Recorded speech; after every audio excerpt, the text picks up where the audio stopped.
Hey everybody, it's me, Sam Tom from the future. This intro is going to be on multiple videos, so if you think you've accidentally clicked the same one twice, you probably haven't. I guess maybe you have, but you might not. So if you are watching this, you're about to watch me talk about Resident Evil. But here's the problem.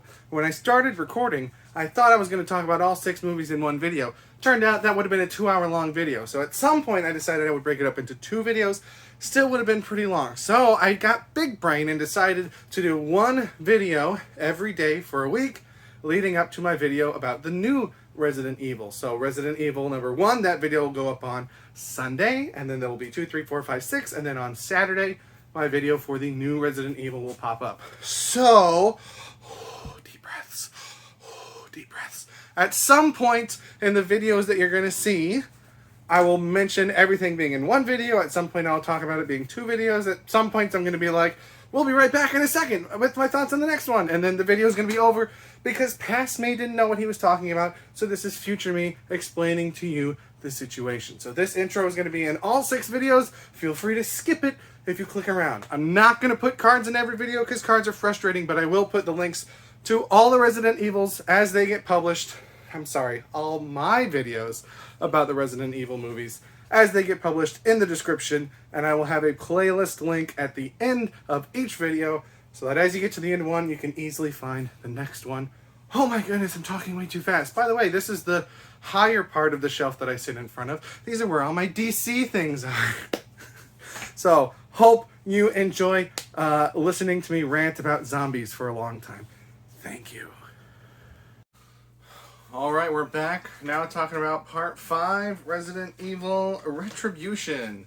Don't have a whole lot to say on this one. This is my least favorite one. I did not care for it hardly much at all. So let's get into my notes. We start with a nice recap. She's got almost the same voiceover that she has in one of the earlier movies. I can't remember if it's 2 or 3, but very similar to that. Again, like I said in my bit about Part 4, a lot of these seem pretty standalone, so you're catching the audience up in case they haven't seen the older ones or haven't seen them in a while. That's nice. That's about where the compliments end. So I did not realize that the character at the end of 4 was Jill Valentine, because it's a totally different actress, which, you know, you gotta recast sometimes, but with Wesker, when they recasted him, he at least looked like the same character. Visually, he looked like the same character. This new Valentine looks nothing like the Valentine we saw in Part 2, so I had no idea that that was supposed to be her.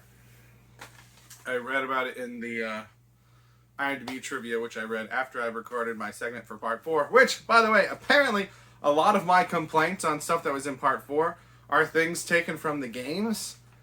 So there very well may be a lot of people that are like, oh, you didn't like them because you haven't played the games. You gotta play the games. Why are you complaining? It's stuff from the games.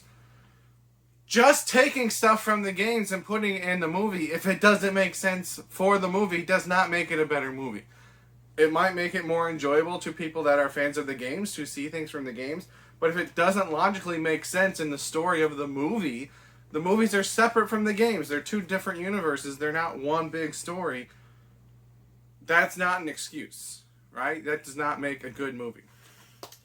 So I'm just going to move on from that. We got Letty back. Kind of. That was exciting. We got more bad CGI. Again, it seems like they're just putting stuff in these movies because they think they can. Apparently they're creatures from the video games, but you know what's great about a video game is that everything is rendered equally. And there aren't certain parts that look really bad compared to other things that are real. That's not how movies work. At least not live action movies. So there's just a lot of bad CGI in this. Sticking to that roughly 15 to 20 minute, 15 minute formula that I talked about in the last part, which I think was good. And then we get introduced to Ada. And Ada looks way more like Valentine than Valentine does. So I can't imagine how many people that had seen some of the movies before, but not recently, would have been confused because your character that's returning looks totally different from who she was before, but looks pretty similar to someone who's playing a totally different character. It just makes for a confusing movie. I mean, I picked up, on the names, so I understood that they're not the same. Like, I wasn't confused by it, which is visually, it's confusing. That was no good. I wrote, good thing explosions only go one way. So the scene where Alice and Ada are in, I think, the New York simulation. One of the ones. They're the big executioner monsters coming after them. And the car is tipped over and there's gas and whatever dripping. And they're like, hey, boys, big mistake. And they shoot the car and it explodes. They're almost just as close to that car as the executioners are, but thankfully the explosion only goes one direction, and it doesn't hurt the girls at all, just the executioners. I put stupid 3D shots. So again, when I was reading trivia for part 4, it said that the director, Paul, is it SW or WS? Paul W.S. Anderson? I think it's W.S. Paul Anderson. He was, impressed by Avatar, so wanted to do a bunch of 3D stuff. And I'm like, oh, that makes a lot of sense. This was during the big 3D craze that movies had to go through and now are finally mostly out of. So then I noticed even more blatantly in this one, lots of shots only put in for the 3D of it. Then I put in, what a reunion. Now, I'm not sure at what point in the movie I put that in. But we've got Carlos back. We've got Rain back. I want to keep calling her Letty. We've got Jill back, kind of, sort of. We've got whoever the leader from the team in the first one is back. We got so many people back. No Claire or Chris, which is weird. But all sorts of returning people, which is kind of neat. Kind of cool. Okay, then I put, is having a kid, or does having a kid in the plot serve a purpose? And I kept waiting for the kid to do something, right? Because Alice seemed to, more so than I would expect from her character, seemed to really latch onto this kid. And so I was waiting for the kid to show some kind of ability, like Angela from the second movie, who had telepathic and or telekinetic abilities. I think, I'm pretty sure she was communicating telepathically at the end of the movie with Alice. But I'm just like, I'm waiting for that moment where the kid becomes important, or a kid in general becomes important. And it never happened, so I'm not sure why there was a kid in this. I don't know, felt weird. Stop. Just my alarm going off, don't mind that. So like the kid in the second one, it had a purpose, right? Because the guy wanted his daughter back. That drove the plot. This one, there was no reason for the kid being in there. Maybe it'll come back in 6 and it'll be important, but in this movie, it's not. I wrote, this one feels even more like a video game than the last one. So I talked about in the last one, it feels like they're just visiting different levels from the movies. And this one, not necessarily from the movies, but we've literally got different levels. Tokyo, Moscow, New York, Raccoon City. Like, it's literally video game levels. And again, I know this is based on a video game, but movies are different than video games.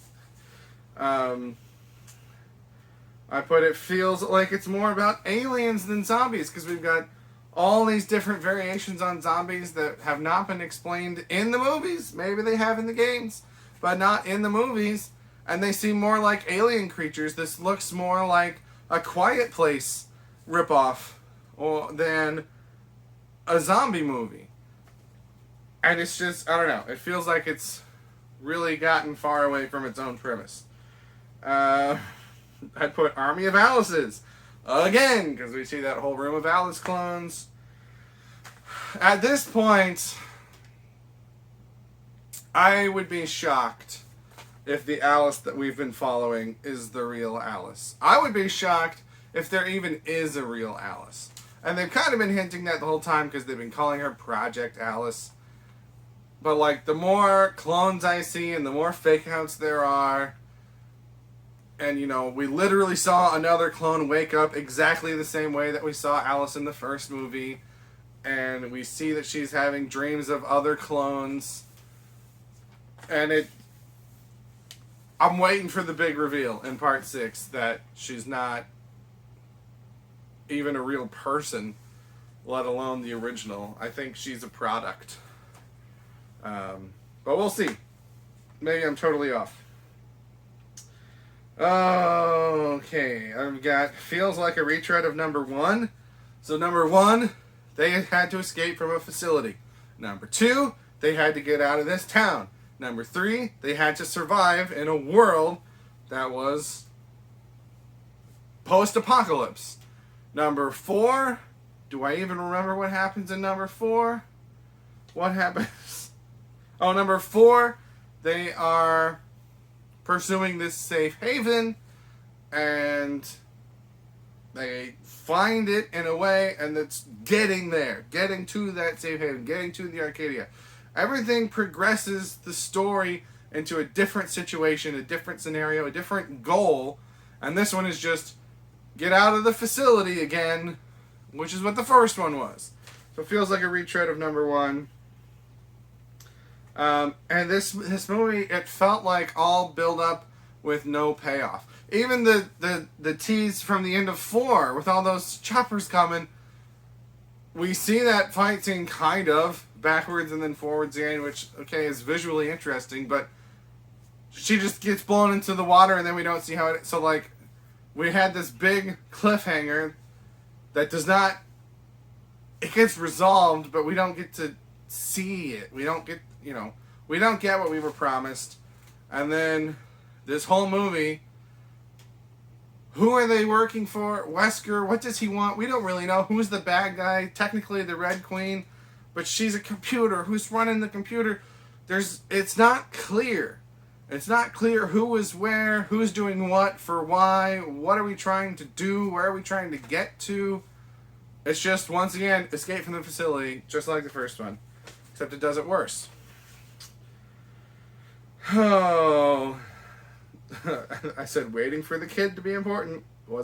Didn't happen. And then I guess technically in a way I still am. I'm hoping for an epic team up of Alice, Jill, Ada, Claire, Kmart, and some version of Rain. I want to see all 6 of these women together. Now I know we saw both versions of Rain in this movie die, but you know, clones, right? So, I don't know if it's going to happen or not. I think it'd be really cool, though, to see all 6 of those cool butt-kicking women all coming together. I don't want to get my hopes up too much, because I feel like I've been promised things that I have not gotten in these later movies. 1, 2, and 3 I really liked. Feel like that first trilogy was solid, and the second trilogy, it's kind of fallen apart. Maybe that explains why they're rebooting it. But I would love it. Even if they're not all together. If we could just get all 6 of them in the same movie, or the same scene, that would be pretty cool. Once again, I put retreading and backtracking, not moving forward with the story. And then I put my last comment, feels like an episode of a TV show, which, you know, that's what people say about the MCU. When your franchise gets big enough, movies are like big episodes of TV shows. But this one in particular, it felt like nothing happened. Again, in each of the movies leading up to this, something happens. They progress further in their journey. In this one, she's not any farther than where she was before.